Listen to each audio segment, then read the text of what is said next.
September 11th, 2001, a day that changed the world forever. But over 2 decades later, questions still linger. Was the full truth ever told? And was there a 9/11 cover-up? Let's take a deep, fact-based look at the evidence, the missing links, and the most enduring controversies. Nearly 3,000 people died when terrorists hijacked 4 commercial airplanes. 2 crashed into the World Trade Center, 1 into the Pentagon, and 1 into a Pennsylvania field. The official story, laid out in the 9/11 Commission report, blames 19 al-Qaeda operatives, coordinated by Osama bin Laden. But for many, the story doesn't end there. From missing intelligence warnings to classified documents and building collapses, a growing number of experts and citizens have asked, did the US government fail? Or did it hide something? One of the first red flags was this. In August 2001, the CIA sent President George W. Bush a memo titled, Bin Laden Determined to Strike in US.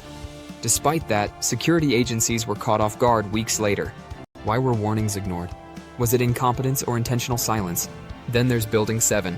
WTC Building 7 wasn't hit by a plane, yet it collapsed completely, 7 hours after the Twin Towers fell. The 47-story steel skyscraper dropped in freefall for several seconds, straight down into its footprint. The official explanation? Fire damage. But many engineers, including members of Architects and Engineers for 9/11 Truth, say fire alone couldn't have caused such a perfect collapse. Was it controlled demolition? If not, why does it look and fall like one? Another controversy, the Saudi connection. 15 of the 19 hijackers were Saudi nationals. Declassified pages from a 2016 government report suggested potential links between Saudi officials and some hijackers.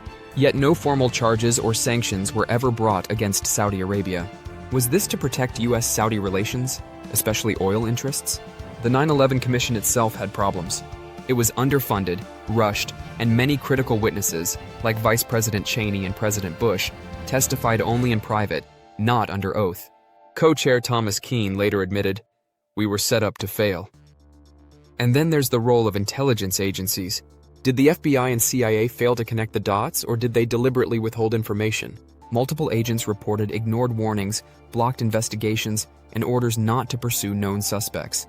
Some theories go further, claiming the government orchestrated the attacks to justify war in the Middle East.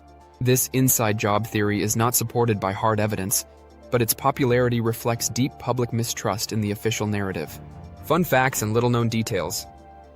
The 9/11 Commission report doesn't even mention WTC Building 7. The steel from Ground Zero was quickly shipped overseas and melted down before it could be thoroughly studied. Over 2,000 architects and engineers have signed petitions calling for a new investigation. The US went to war in Afghanistan within weeks and later invaded Iraq, even though Iraq wasn't involved in 9/11. The total cost of the war on terror is estimated to exceed $8 trillion. So was there a cover-up? While there's no definitive proof of a conspiracy, there are undeniable gaps, delays, and unanswered questions. Whether it was incompetence, politics, or something more, millions of people believe we haven't been told the full truth. And maybe we never will. Thanks for watching. Subscribe to @FavioFunFacts for more deep dives into controversial history and forgotten facts.